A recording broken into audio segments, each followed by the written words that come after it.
بہت پرانے زمانے میں جب انسانوں کی تعداد کم تھی، بستیوں کے بیچ ویرانے تھے، پہاڑوں کے پیچھے اندھیرے بسیرا کیے ہوئے تھے اور راتیں اتنی خاموش ہوتیں کہ دور سے کسی جانور کی چلاہٹ بھی انسان کے دل میں خوف پیدا کر دیتی تھی۔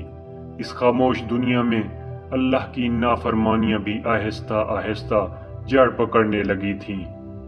لوگ سوچتے کہ اگر کوئی انسانی آنکھ نہ دیکھے تو گناہ چھپ جاتا ہے۔ وہ بھول جاتے تھے کہ رب کی نگاہ سے کوئی سایہ بھی پوشیدہ نہیں۔ انہی دنوں میں ایک بستی تھی جس کے کنارے پر ایک پرانا کھنڈر تھا۔ یہ کھنڈر کبھی ایک محل ہوا کرتا تھا، لیکن اب اس کی دیواریں ٹوٹی ہوئی تھیں، ستون جھکے ہوئے تھے، چھت گر چکی تھی اور رات کے وقت وہاں سے گزرنے والا انسان اپنا دل تھام لیتا تھا۔ لوگوں کا کہنا تھا کہ وہاں جنات کا گزر ہوتا ہے۔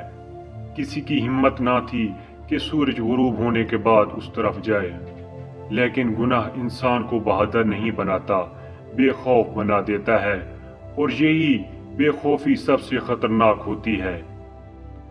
اسی بستی میں ایک نوجوان مرد اور ایک نوجوان عورت رہتی تھی۔ دونوں خوبصورت بھی تھے اور اپنے نفس کے ہاتھوں کمزور بھی۔ شیطان نے ان دونوں کے دلوں میں برائی کا پہلا بیج ڈال دیا تھا۔ ان کی نظریں کئی بار ملی تھیں، دلوں میں خواہشیں جنم لے چکی تھیں، مگر وہ بستی کا ڈر، خاندان کی عزت اور لوگوں کی گفتگو سے رکے ہوئے تھے۔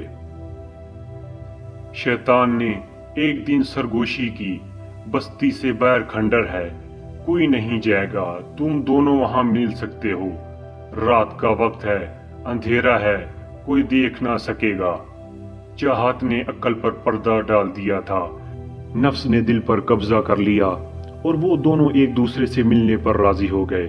رات آئی، بستی سو گئی، گھروں کی روشنی بجھ گئی، دور سے کتوں کے بھونکنے کی آوازیں آ رہی تھیں، آسمان پر بادل چھائے ہوئے تھے، ہوا میں نمی اور خاموشی میں خوف تھا، مگر ان دونوں کے دل میں صرف خواہش کا شور تھا۔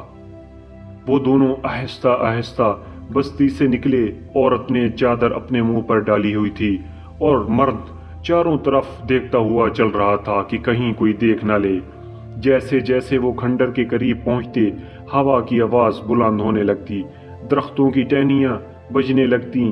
کھنڈر کے دروازے پر پہنچ کر عورت نے ڈرتے ہوئے کہا، یہ جو ہم کر رہے ہیں یہ ٹھیک نہیں ہے۔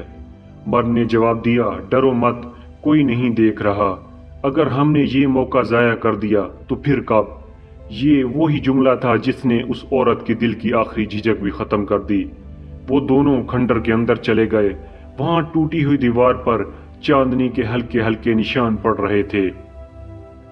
بوسیدہ ستون کی دراڑوں میں ہوا رس رہی تھی، جیسے کسی کی آہ بھری سانس ہو، مگر ان دونوں کے لیے یہ سب کچھ بے معنی تھا۔ وہ گناہ میں ڈوبتے چلے گئے، اور پھر وہ لمحہ آیا جو قوموں کو بھی پلک جھپکتے تباہ کر دیتا ہے۔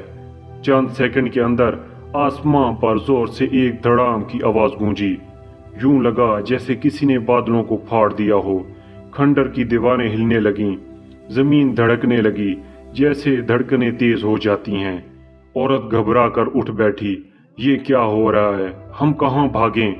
مرد نے بھاگنے کی کوشش کی، لیکن اس کے قدموں کے نیچے زمین پگھلنے لگی جیسے نرم مٹی ہو۔ وہ چیخا، میں ہل کیوں نہیں رہا؟ عورت کی چیخ سنائی دی، میرے ہاتھ جم رہے ہیں۔ ان کے جسم آہستہ آہستہ سخت ہونے لگے۔ سب سے پہلے پاؤں زمین میں جڑ گئے، پھر گھٹنے، پھر کمر اور پھر بازو۔ ان کے چہروں پر ایسا خوف پھیل گیا جیسے موت ان کی آنکھوں کے سامنے کھڑی ہو۔ مرد نے چلانے کی کوشش کی، مگر آواز بند ہو گئی۔ عورت کے آنسو بہہ رہے تھے، مگر آنکھیں پتھر کی طرح کھل گئی۔ صرف چند سانسوں میں دونوں پتھر بن چکے تھے، زندہ نہیں، مردہ نہیں، بس ایک عذاب کی شکل میں، ایک کھلی نشانی، ایک جمے ہوئے منظر کی طرح۔ رات گزر گئی، صبح ہوئی، سورج کی پہلی کرن اس کھنڈر پر پڑی تو منظر ایسا تھا کہ دیکھنے والوں کی روح کانپ گئی۔ راستے سے گزرنے والے لوگ رک گئے۔ انہوں نے دیکھا دو پتھر کے مجسمے، ایک مرد اور ایک عورت، اس حالت میں ہیں کہ ان کے چہروں پر آخری لمحے کا خوف آج بھی جمع ہوا تھا۔ لوگ قریب آئے، ہاتھ لگایا، پتھر سرد تھا۔ کسی نے کہا یہ تو کل یہاں نہیں تھے، کسی نے کانپتی آواز میں کہا یہ انسانی شکلوں جیسے کیوں لگ رہے ہیں۔ ایک بوڑھا آدمی روتا ہوا بولا یہ وہی ہیں جنہیں لوگوں نے کئی بار دیکھا تھا، گناہ کے پیچھے چھپتے ہوئے۔ بستی میں خبر پھیل گئی، مائیں اپنے بچوں کو لے کر آئیں اور کہنے لگیں دیکھو یہ انجام ہے بے حیائی کا۔ بزرگوں نے اعلان کیا یہ اللہ کی نشانی ہے، ایسا عذاب تب آتا ہے جب انسان گناہ کو چھپا کر بھی کرتا ہے اور سمجھتا ہے کہ کوئی دیکھ نہیں رہا۔ دن گزرتے گئے، بارشیں ہوئیں، ہوا چلتی رہی، لیکن وہ دونوں آج بھی وہاں کھڑے تھے، زندہ انسان کی شکل میں مگر پتھر کی سزا میں۔ ان کا وجود چیخ چیخ کر بول رہا تھا اللہ کی حدود کے سامنے کوئی چھپا نہیں، جو دنیا سے چھپ کر گناہ کرتا ہے وہ اللہ کے عذاب سے نہیں بچ سکتا۔